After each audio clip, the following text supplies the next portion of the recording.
Merci d'avoir choisi RCF Sarthe. Vous écoutez le Mag Éco. Comme tous les mois, une émission partenariée avec les EDC, entrepreneurs et dirigeants chrétiens.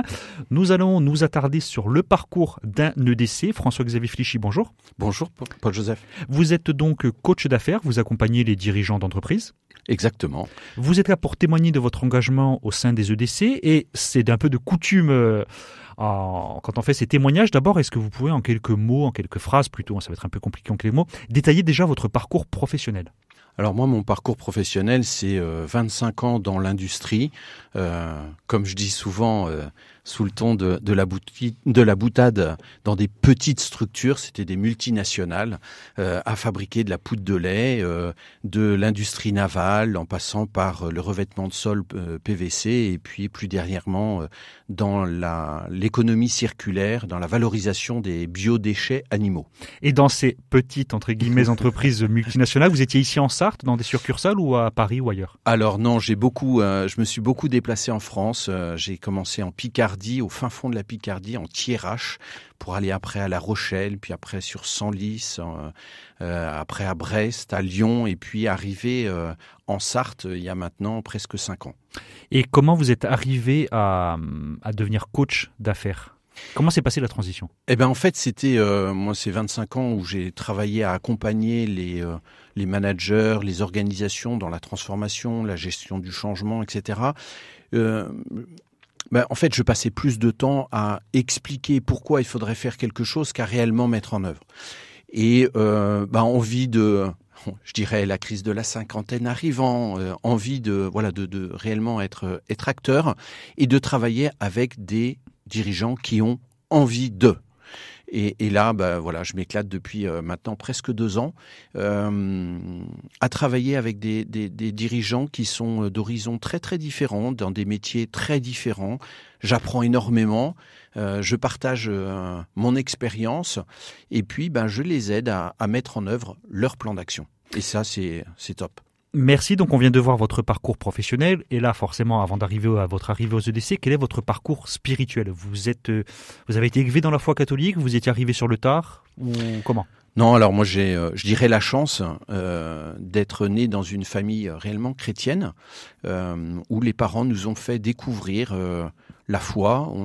J'ai eu la chance de passer par les mouvements scouts, le service de l'hôtel qui m'a énormément apporté, et puis marié, 7 enfants, même je dirais 8, parce qu'on a une petite sainte qui est au ciel, qui nous précède, qui fait le trait d'union entre le ciel et la terre pour nous. Ça, c'est une grande richesse. Un engagement au sein du Saint-Sépulcre, dernièrement appelé par notre curé à participer au catéchuménat. C'était une grande première et une richesse incroyable. D'ailleurs, vous avez témoigné ici au micro de RCF Sarthe de cet engagement au sein du Saint-Sépulcre. Exactement, il y a quelques temps, ouais.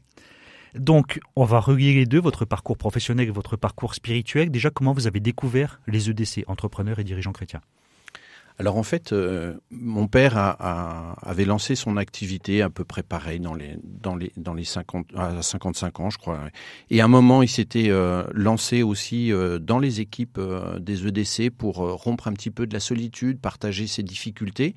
Il m'avait partagé son expérience des congrès annuels des EDC. Et puis voilà, papa il est décédé il y a 10 ans. Et puis voilà. Et quand je me suis lancé dans mon activité, je me suis dit, tiens, c'est quand même important de pouvoir aussi enrichir mon activité professionnelle avec l'éclairage de la foi. Et c'est là où j'ai pris contact avec les EDC en local et puis j'ai intégré l'équipe du Mans. On est une petite douzaine avec des parcours super différents. Et ça, c'est vraiment une richesse, des parcours professionnels, des parcours spirituels, des responsabilités dans l'entreprise qui sont différentes et on s'enrichit énormément.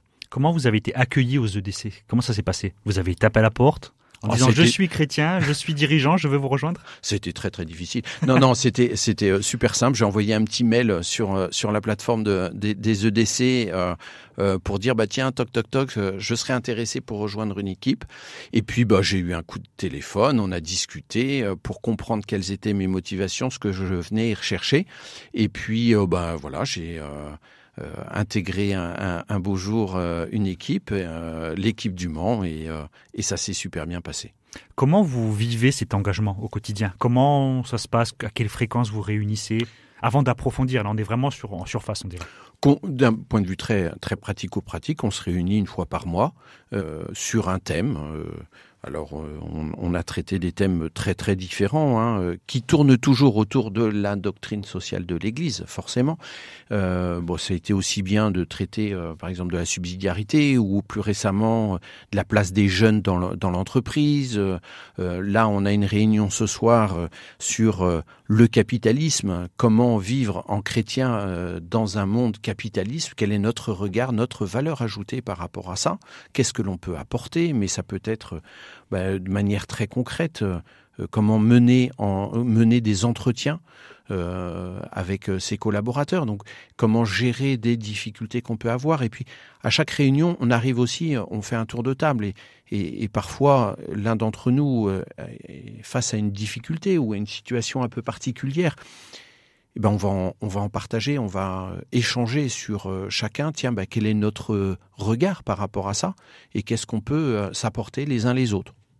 Donc, vous avez prononcé tout à l'heure le mot de solitude. Ça aide aussi à vaincre la fameuse solitude du dirigeant. On dit souvent que le dirigeant est seul. Là, savoir qu'il y a des personnes qui partagent vos valeurs malgré des parcours différents, ça vous apporte quoi? Ça m'apporte de me dire, quand j'ai une difficulté, et que, en tant que chrétien, je voudrais, alors moi en tant que coach d'affaires, quand je rencontre une difficulté pour mon entreprise, ou quand je vais rencontrer mes clients, quel regard je peux avoir? Quel regard chrétien je peux avoir sur cette situation? Comment aborder avec un regard différent cette situation qui peut parfois être difficile? Gérer une situation managériale compliquée, devoir licencier, devoir recruter quelqu'un, c'est pas facile pour un dirigeant. Un cas de conscience dans son business, on peut en avoir. C'est notre quotidien en tant que dirigeant d'entreprise. Diriger, c'est renoncer, on dit. Oui, voilà. Souvent, il y a des choix à faire. Voilà, exactement. Quand il y a un choix à faire, eh bien, comment je peux faire ce choix avec un regard chrétien? Et ça, de pouvoir le poser de manière transparente, sans être jugé, c'est une richesse incroyable. Et donc, comment ça vous nourrit? C'est ça la question en fait que je voulais également vous poser. Alors, le fait de rencontrer d'autres dirigeants chrétiens, le fait vous intervenez lors de ces réunions mensuelles, je pense qu'il y a des sortes d'ateliers. Alors, tout à l'heure, je vous parlais d'un thème qu'on avait abordé sur la question de la subsidiarité. Quand on regarde le mot, déjà, subsidiarité, qu'est-ce que ça veut dire, etc. Typiquement, ça a été un thème qu'on a préparé, mais chaque thème est préparé par l'un d'entre nous. Et puis, on envoie des documents pour préparer le thème, le lire un petit peu en amont pour que y ait un petit topo, des échanges. Et à la fin, bien qu'on ait des parcours de vie, des parcours spirituels, des sensibilités, même religieuses ou politiques, qui peuvent être très différentes, et tant mieux, eh bien c'est là où on s'enrichit, justement, parce qu'on va regarder la situation qu'on apporte ou le sujet qu'on partage avec des points de vue qui sont différents. Et avec ces points de vue qui sont différents, forcément, je vais en ressortir plus riche.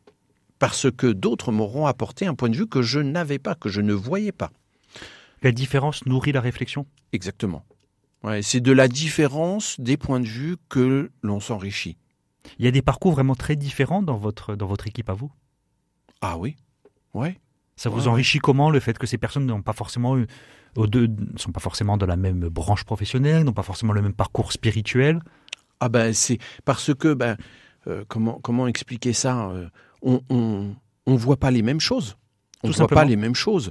Une personne qui travaille dans le monde de la culture ou dans un EHPAD, ou moi en tant que coach d'affaires, ou quelqu'un qui travaille dans une entreprise industrielle, notre réalité du quotidien n'est pas du tout la même. Elle n'a rien à voir. Les situations auxquelles on est confronté ne sont pas les mêmes. Et donc, ces expériences qu'on apporte chacun ah bah tiens, ça nous ouvre des horizons qui sont très, très, très différents, très intéressants. Et c'est important de rappeler, les EDC, entrepreneurs et dirigeants chrétiens, on n'est pas là pour faire du business. Non. On peut en faire.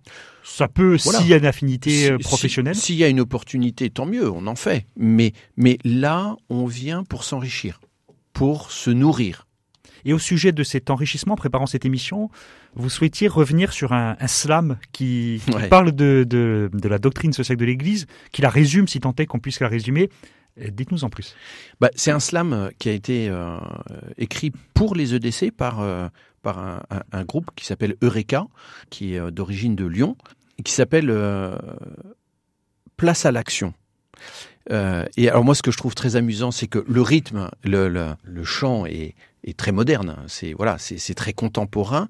Le sujet, c'est la doctrine sociale de l'Église.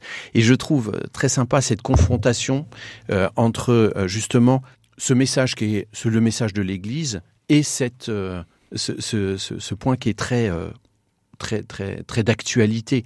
Et c'est ça, moi, que je viens chercher un petit peu dans ce groupe des EDC, ou dans le mouvement des EDC, c'est justement comment aujourd'hui et maintenant, faire vivre la doctrine sociale de l'Église dans nos entreprises. Aujourd'hui et maintenant. Et ça, c'est cette richesse. Et puis alors dans ce slam, ça redéfinit un peu les termes essentiels de ce que l'on met derrière la doctrine sociale de l'Église. Vous l'écoutez souvent, c'est ce slam ? Moi, j'aime bien l'écouter parce que j'aime bien le rythme. Puis j'aime bien ce slammer qui fait des trucs très sympas. Et là, en l'occurrence, pour les EDC, il avait écrit ce slam que je trouve très chouette. Ce slam, d'ailleurs, dans le titre du slam, il y a le mot action, la joie de l'âme et de l'action. Ouais, c'est ça. C'est une des dimensions de la doctrine sociale de l'Église. C'est le mouvement enrichi. Ouais, c'est ça. C'est spirituel. On n'est pas là pour être perché dans son petit nuage. Non, on est là aujourd'hui et maintenant dans l'action. Et c'est pas du théorique, quoi. C'est hyper concret. Aujourd'hui, comment je vais avoir un regard chrétien sur cette situation ? Et ce que je trouve incroyable, c'est que quand on y regarde de plus près, en fait, tout le discours de la doctrine sociale de l'Église, qu'on parle de dignité, du bien commun, de solidarité, je vous parlais de subsidiarité, de destination universelle du bien, en fait, c'est un discours qui est entendable par tout le monde. Que l'on travaille ou pas, d'ailleurs. Que l'on travaille ou pas, c'est quand on parle de destination universelle du bien, c'est la question de la propriété. Et ça fait référence à des choses qui sont hyper concrètes, qui vont rejoindre aussi bien le plus pauvre qui n'a pas même de toit pour se loger, que le grand patron qui a une fortune colossale. Et d'ailleurs, le bien commun, ça peut demander sur celui qui a trop de fortune. Pourquoi ? Comment ? Est-ce que c'est justifié ? En fait, ça ouvre toutes les perspectives. Exactement. Qu'est-ce que je vais faire de ma richesse ?